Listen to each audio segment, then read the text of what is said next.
hit harder than the wine ever could.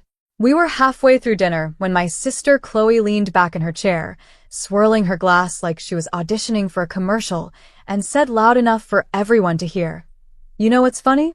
Emily still wears that fake gold necklace like it's real." Before we begin, drop a comment and tell us where are you from and from which city you're watching our videos? And after watching the whole video, don't forget to tell us what would you do in this situation?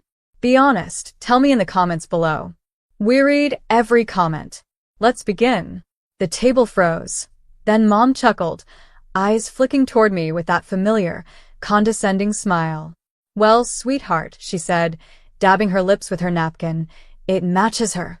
Looks shiny from a distance, but doesn't hold much value up close." My fork paused midair. The sound of their laughter felt like claws scraping through my chest. I looked around the table, my sister in her designer dress, Mom in her pearls, Dad quietly pretending to focus on his steak. No one defended me. No one ever did. "Wow," I finally said softly, setting my fork down. "You guys really don't get tired of this, huh?" "Oh, come on," Chloe smirked. "Don't be so sensitive. It's just a joke." "Right," I said. "Just like last Thanksgiving when you called me the family disappointment, or when Mom told Aunt Karen I'd probably marry my credit card debt." Chloe's smirk faltered. Mom sighed dramatically. "We're only teasing you, Emily. You really should learn to laugh at yourself." I smiled, but there was no warmth in it. "You're right. I'll work on that." The silence that followed was thick, awkward enough to make even Dad clear his throat. I pushed my chair back slowly. "Excuse me," I said calmly.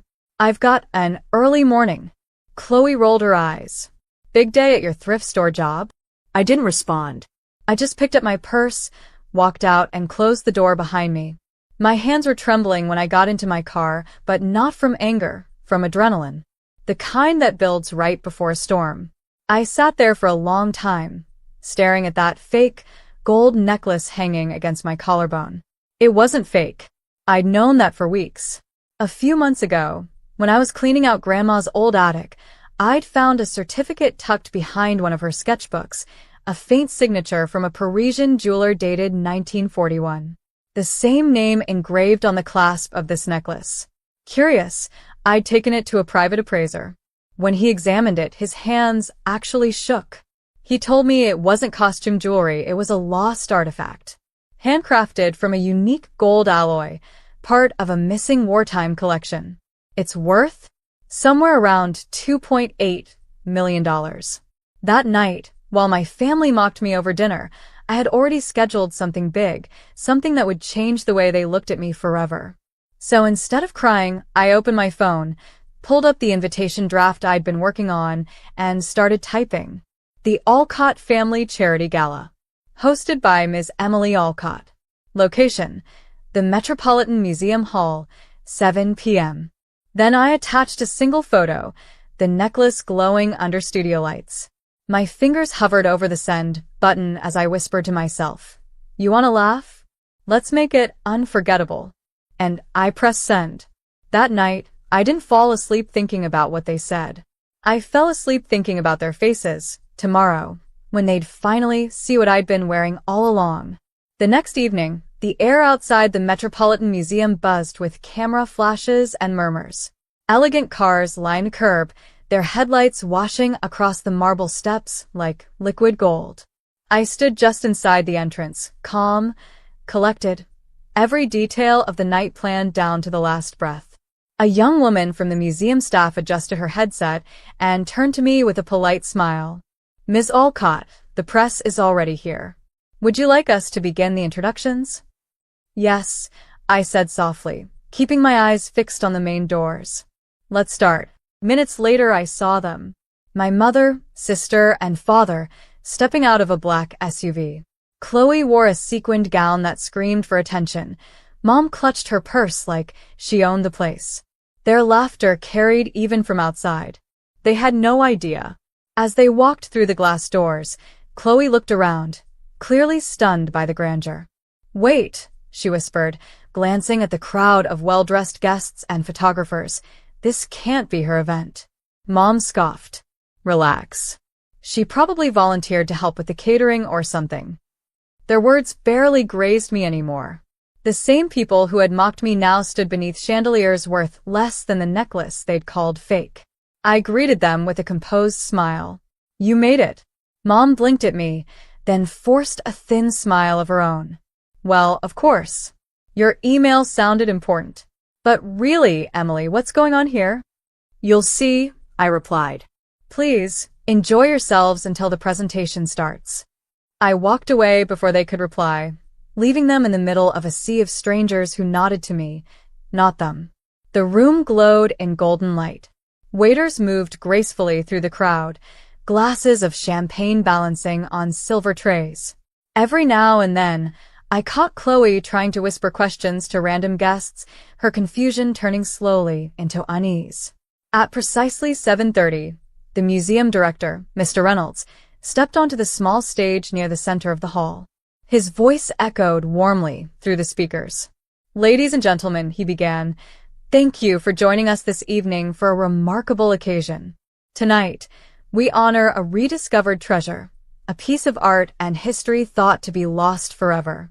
It comes to us thanks to the generosity and insight of a remarkable woman, Ms. Emily Alcott." All heads turned. The applause hit like thunder. My heart pounded once, twice, then steadied. Mom's jaw dropped. Chloe blinked, as if the words hadn't processed yet. Mr. Reynolds gestured toward a covered glass display behind him.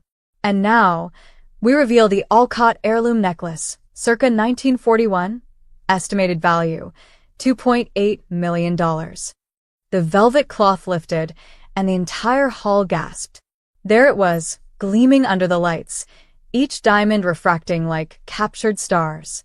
The same necklace Chloe had mocked at dinner. The same one Mom called cheap. Now framed under museum glass, its name engraved on a gold plate. I watched their faces as realization settled in. Shock. Confusion. Then something deeper, regret. Mom's hand went to her chest. "That's your necklace?" she whispered. I turned toward her, keeping my tone even. "The fake one, remember?" Her lips parted, but no sound came. Chloe stammered. You donated this? You knew all along." I took a small step closer, lowering my voice, so only they could hear. "Yes. I knew. I just didn't feel the need to prove it, until you made it clear that humiliation was your language." Their silence was almost satisfying. Almost. The museum director continued, "This donation not only enriches our collection but symbolizes something greater, the preservation of legacy and integrity." He smiled at me. "Ms. Alcott, would you like to say a few words?" I stepped up to the microphone, every eye in the hall fixed on me. My palms were steady. My voice didn't shake. "Thank you," I began.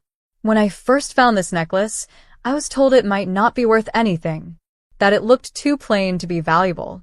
But sometimes I paused, scanning the room until my eyes met my family's.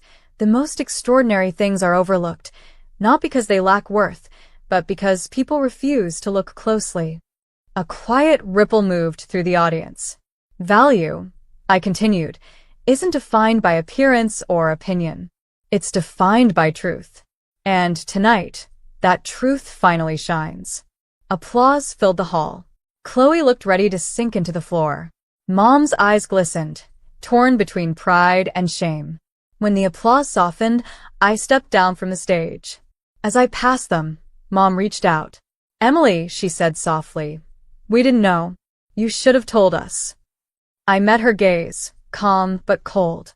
"You never asked." For a second, she looked smaller than I'd ever seen her. Chloe swallowed hard. Was this all just to teach us a lesson? I smiled faintly. "No, Chloe. This was to remind you that respect isn't inherited, it's earned." As I turned away, the cameras flashed again, capturing a moment I knew would follow them forever, their frozen disbelief beside the plaque with my name.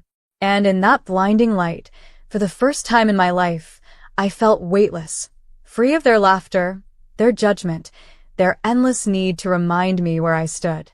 They had spent years treating me like a background shadow. But tonight, the spotlight didn't belong to them. It belonged to the girl they once called fake. The gala ended late, but the real show began the moment the applause died down. Chloe stood frozen near the display case, her reflection warped in the glass. $2.8 million, she whispered, almost to herself. You're lying. There's no way. Ask the museum, I said coolly. They verified every detail. Mom still looked dazed, clutching her clutch like it could protect her from embarrassment. Emily, we didn't mean to. Didn't mean to what? I cut in, my voice sharp but calm. Didn't mean to humiliate me in front of the family? Didn't mean to call me worthless every time I tried to build something for myself? Or didn't mean to assume that your approval defined my worth? Her eyes fell. For once, Mom didn't have a comeback. Guests drifted around us, whispering. I could feel the shift in the air. The same relatives who once ignored me were now trying to catch my attention, smiling too wide, pretending they'd always believed in me. Mr. Reynolds, the museum director, approached. Ms. Alcott, congratulations again. The board is thrilled with your donation. They'd like to discuss future collaborations with you, perhaps a charity foundation under your name? I smiled faintly. That sounds perfect. Let's schedule something next week. He nodded, walking off. Chloe's mouth fell open. You're working with them now? Actually, I said, glancing around at the elegantly dressed crowd, I've been working with them for months. I just didn't mention it because, well, you'd probably have called it another one of my fake jobs. Chloe's expression cracked, her confidence dissolving like sugar in water.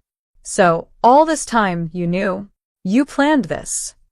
I didn't plan you, I replied quietly. You handed me the moment yourself. She flinched. That's cruel. I stepped closer, lowering my voice so only she could hear. You don't get to talk about cruelty, Chloe. You've built your whole personality around belittling people.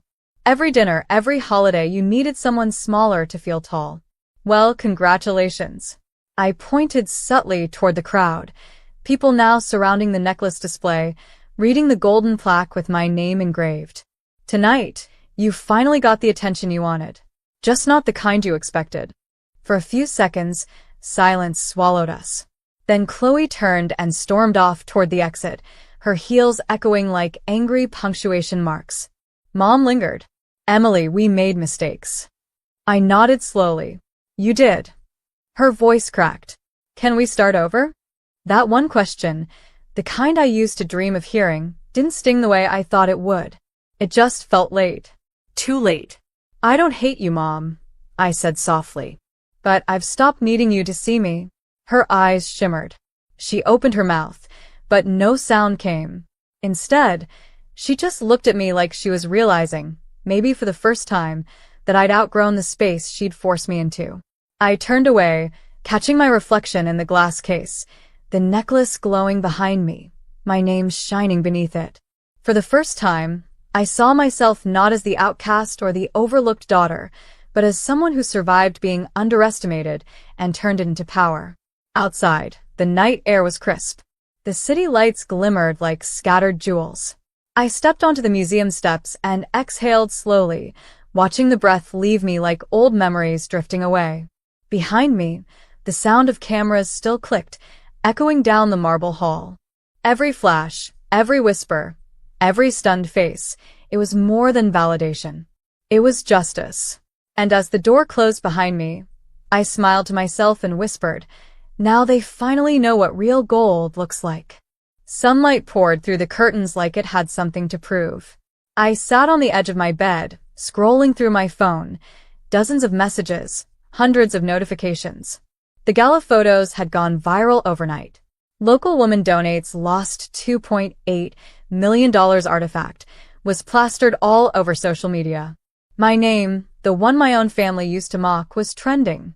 Every article had the same picture, me standing beside the display case, calm and proud, while my necklace shimmered under glass.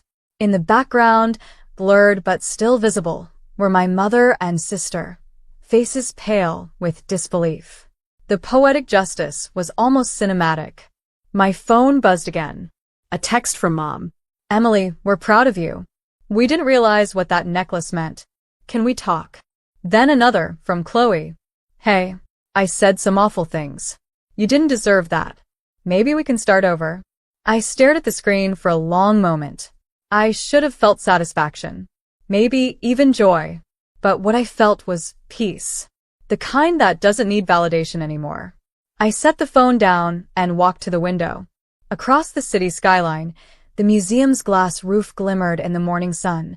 The same building where, hours ago, my name had been spoken with respect for the first time. I thought about that dinner table, about laughter cutting through me like shards, about being told I was less. And now? Now those same voices were the ones trembling to be heard. But I didn't need to humiliate them further. The truth had already done the job. There was a knock at my apartment door. I turned, startled. When I opened it, Dad stood there, quiet, hands in his pockets, eyes softer than I'd seen in years. "Can I come in?" he asked. I nodded. He walked to the couch, sat down, and sighed. "I saw everything. The necklace, the articles. You did good, Em." "Thanks," I said, sitting across from him. He hesitated. "Your mom's been crying all morning." Chloe too. "You really hit them hard." I folded my arms. They hit me first, repeatedly, for years. "I know."